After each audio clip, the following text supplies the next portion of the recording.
the Los Angeles Rams, man, after getting absolutely worked by JSN in the NFC Championship game, obviously I'm being a bit facetious, their corner room was a problem all year long. They made a huge splash trade. What to this point is the biggest trade of the offseason. I imagine there's going to be something bigger coming up, but as of right now, it's the biggest trade in the offseason. They traded for Chiefs standout corner Trent McDuffie, giving up the 29th pick in the draft, as well as a fifth, as well as a third next year. Now, this is a big trade for the Rams, who obviously now bolster one of the weakest spots on their roster. They obviously are now in line to pay Trent McDuffie, which is why he was traded from Kansas City in the first place. Very reminiscent of the Tyreek Hill trade a few years ago. And if this trade is anything like that trade for the Chiefs, they're going to win back-to-back Super Bowls. So maybe dealing a guy and accumulating a first-round pick is just their kind of every 3 or 4 year cycle of success. But when you first saw this trade and when you first saw the compensation going back to Kansas City, what was your kind of gut reaction to that? I love it for both ends. These are two really good GMs, two really good teams making really good moves. That is how I look at it. I think, it reminds me a lot of what the Rams were doing early in the 2020s, right? When they were saying F them picks, trade for Von Miller, trade for Matthew Stafford, doing all that stuff. It reminds me a lot of that. And it worked well for them that year. They went ahead, won a Super Bowl. Again, these are two really good teams in terms of just their process. And a trade like this that both sides really benefit from makes me feel dang good. Dang good. I really do like seeing two good teams get involved at the negotiating table and both teams exit stronger. I know that's very difficult to do, but when two teams are in different spots, they can want different things, and both teams can be benefactors of one transaction. And that's exactly what we saw right here. I really do think that. Yeah, I had the same reaction. I thought this was a win-win for both teams. For the Chiefs, obviously they are in salary cap hell right now. There's no other way to put it. They were not going to be able to afford Trent McDuffie and what his impending extension was going to be, which is probably going to be above Sauce Gardner, as we talked about a couple weeks ago, which is currently at 30 million AAV. There's no way they were going to be able to pay that. They traded him at the right time. Bill Walsh used to say, "I'd rather trade a guy a year too early than a year too late." They got the maximum value for Trent McDuffie, and then like we said with the Rams, like this is a team that probably could have won the Super Bowl with better corners. Like, had they not had those troubles, that and special teams were the two absolute Achilles heels of this Los Angeles Rams team, who many people throughout the entire year thought were going to win the Super Bowl. Instead, now it's their division rival. And when you're that close and your division rival beats you twice in the stretch of the year, goes on to win the Super Bowl, I love being aggressive from there. And I love the fact that they are not going to settle for being the runner-up in the NFC. They don't know. The reality of it is they don't know how long they're going to have Matthew Stafford at tip-top shape or in general, right? The retirement rumors were swirling last offseason. There was a question this offseason before he announced that he'd be coming back. Who knows about next season? Maybe they only have another season left with Matthew Stafford. You have to maximize that window. You have to give yourselves as good of a shot as possible to go get another Lombardi. So from their end, I like it. We mentioned this a couple weeks ago as well. Like, they're really not paying anybody a whole lot of money. That's why I think they're gearing up to pay Puka. They're backing up the Brinks truck firm as we speak. But now add Trent McDuffie to that list, who is going to make, obviously, I think 30 million or more AAV. You mentioned, like, this is two good GMs. This is two Super Bowl winning GMs. This is two GMs who have made selectively aggressive trades throughout their tenure, making a trade that's mutually beneficial. And that's so rare in the NFL and might not exactly be the case for another trade that we'll talk about today. But I can't agree with you more that, like, when I saw this trade, I was like, man, that's a steep price for Trent McDuffie. But what does the Rams better right now? Trent McDuffie or the 29th pick in the draft? Like, is the 29th pick in the draft going to be as impactful as Trent McDuffie is in 2026? I don't think so. Well, and I think the big thing is, so I know it's interesting because the Rams, they're such a good team. But besides the wide receiver 2 spot and the quarterback spot, which I know the quarterback spot is a big concern, where do you really need to get that much younger? Where is the clock really ticking? The engine for your defensive unit is a very young defensive Yeah, their D line. line's great. Yeah. Exactly. You have the best wide receiver in football, and he's very young.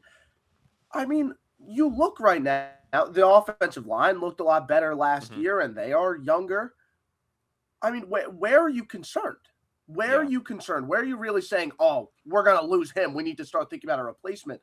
Like, no, man. I think that when you have a young core, the draft picks become a little bit more expendable. And Hmm. when you're able to go ahead and make a trade with the Falcons like they did last year, and now they have the 13th pick, all of a sudden, pick number 29, you're willing to sell that away. Yeah. Like that opens lanes for you when you're playing the market a little bit better.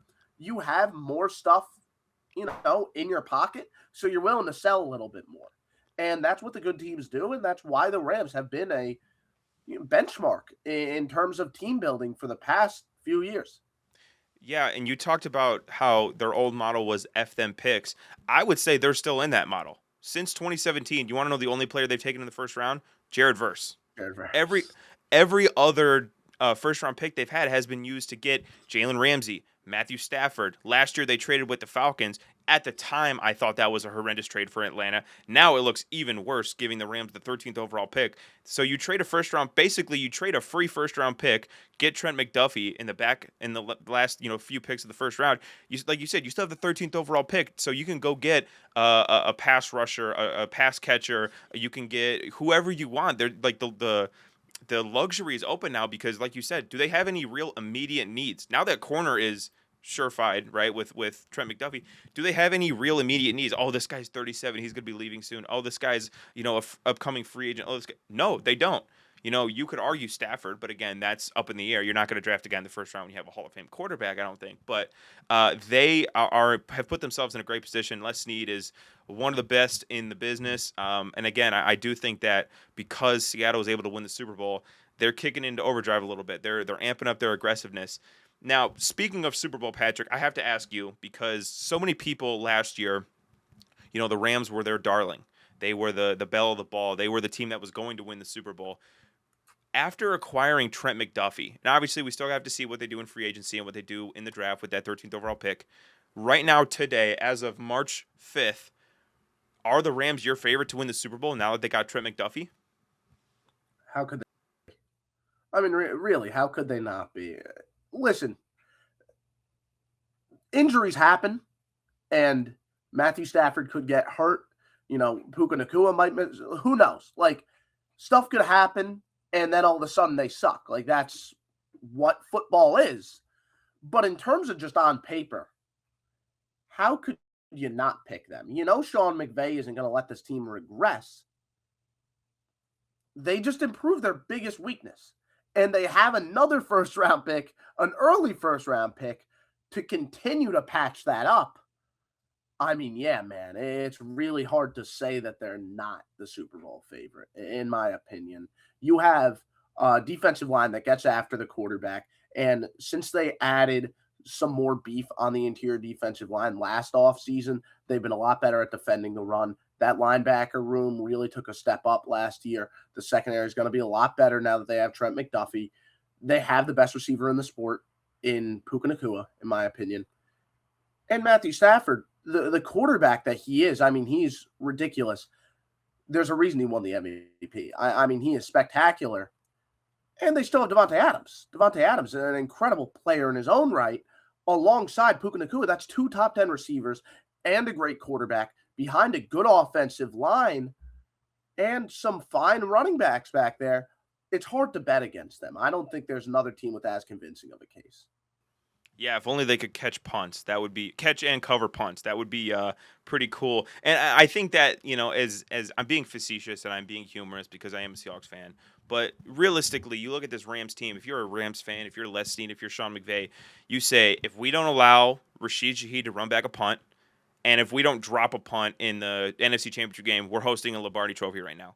And as much as I want to say Seattle was the better team, which they were because they didn't make those mistakes, it is really, really easy for you to convince yourself, hey, the Rams should probably have the Lombardi out in Inglewood right now. And so making a move like this takes them from the team that should have won the Super Bowl to the team that probably most likely will win the Super Bowl in 2026.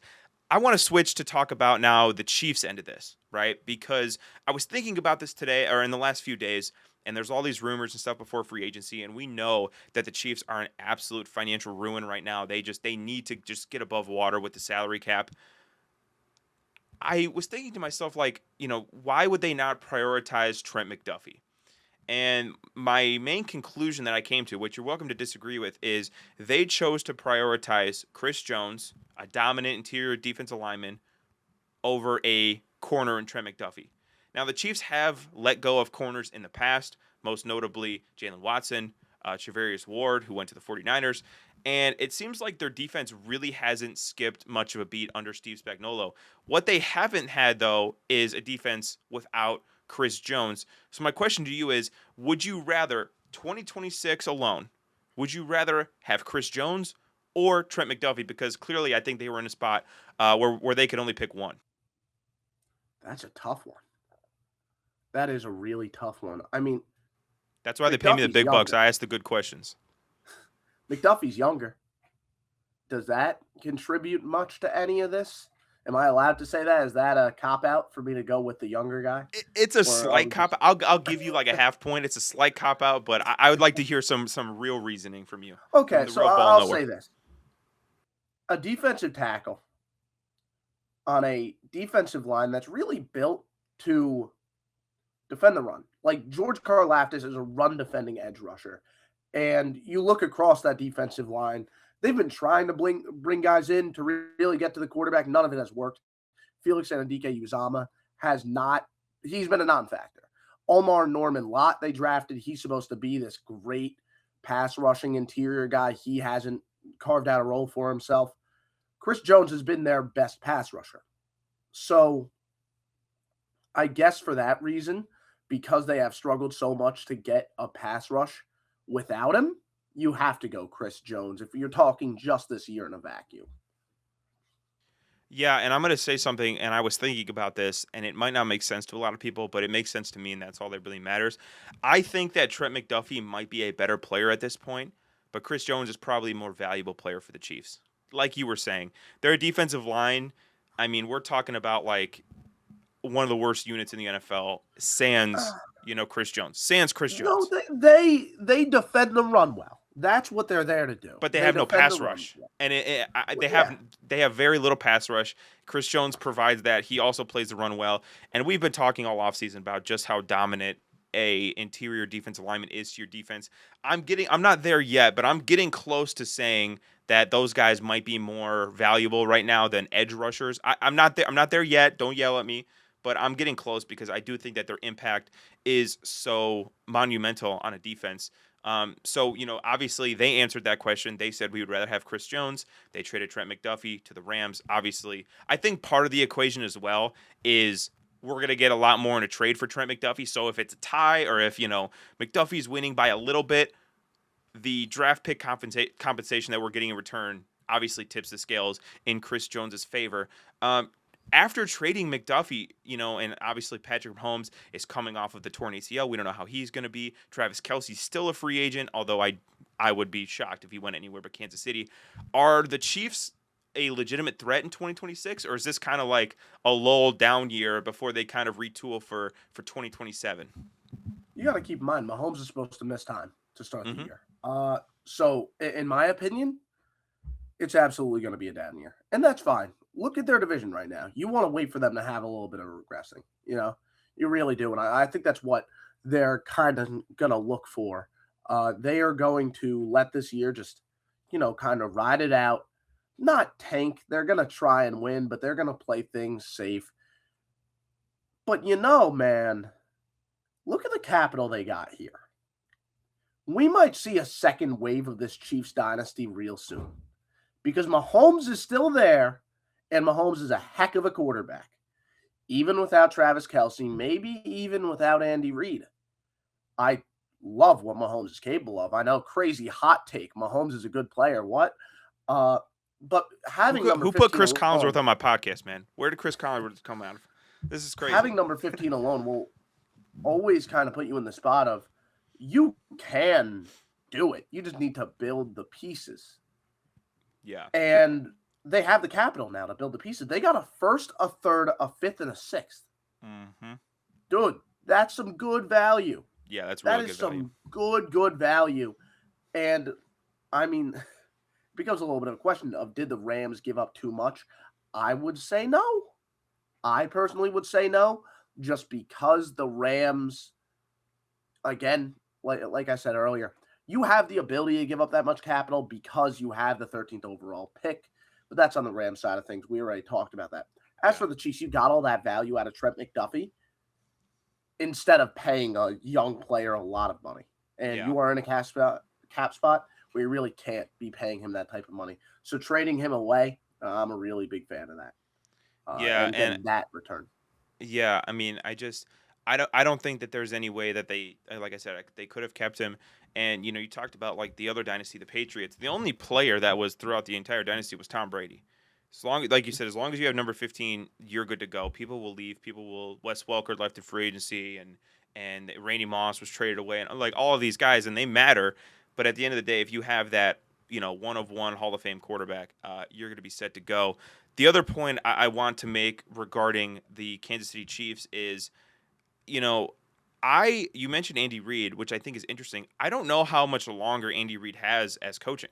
There's been reports out there that he is, in his last few years. So I don't know if the Chiefs, to answer my question that I asked you a few minutes ago, I don't know if the Chiefs are going to be great in 2026, but I'm damn sure they're going to be good in 2027. Like this little lull that they've had that was in 2025 and we predicted 2026, it will not continue for much longer. Like they will retool. They have one of the best GMs in the NFL who is now equipped with. We talked about the capital they got from McDuffie. They also have a top 10 pick in this year's draft. So they're going to restock this roster. They're going to retool this roster, which the best teams always have to do. And more so than most GMs in the NFL, I have faith that he is going to pick quality players that are going to be Kansas City Chiefs and be very productive for a long time. No, I think that's completely valid to say. Again, there's a reason the Chiefs were this team that almost won three straight. There's a reason that they've kind of been dominating the league for a long period of time. Don't let one down year make you think it's overly different, right? Yeah. This team is currently in a very bad spot, but now they literally have everything they need to fix that, right? They Yeah. have the capital to go ahead and fix it. They're creating the cap space to go ahead and fix it. Some of this change is good. Travis Kelce moving is good because, I mean, you look at the modern tight ends, right? The great tight ends right now. How many of them are that style of player anymore? The more nuanced, settle Yeah. in Yeah. Yeah. zone types of guy. That's not what it is anymore. Hmm. Now it's these freak hybrid athletes Yeah. that are out there and dominating from the tight end position. The Chiefs are learning how to evolve right now. Yep. They are adapting their offensive unit right now. I think the past year or two they've been too Mahomes dependent, and Hmm. they thought Kelsey would really help make up for a lot of things. He couldn't, and there Yeah. was too much on Mahomes' back. They also had Matt Nagy on the team, which Hmm. was a huge issue. Now they have Yeah. Eric Bieniemy back, Shout out New and I York do Giants, think man. Enjoy. I do think if we're going to talk about replacing Andy Reid, I think the protege is right there on the roster. I really do. I You're think talking the about Eric protege Bieniemy? is Bieniemy. Yeah, Yeah. I think Yeah. he is.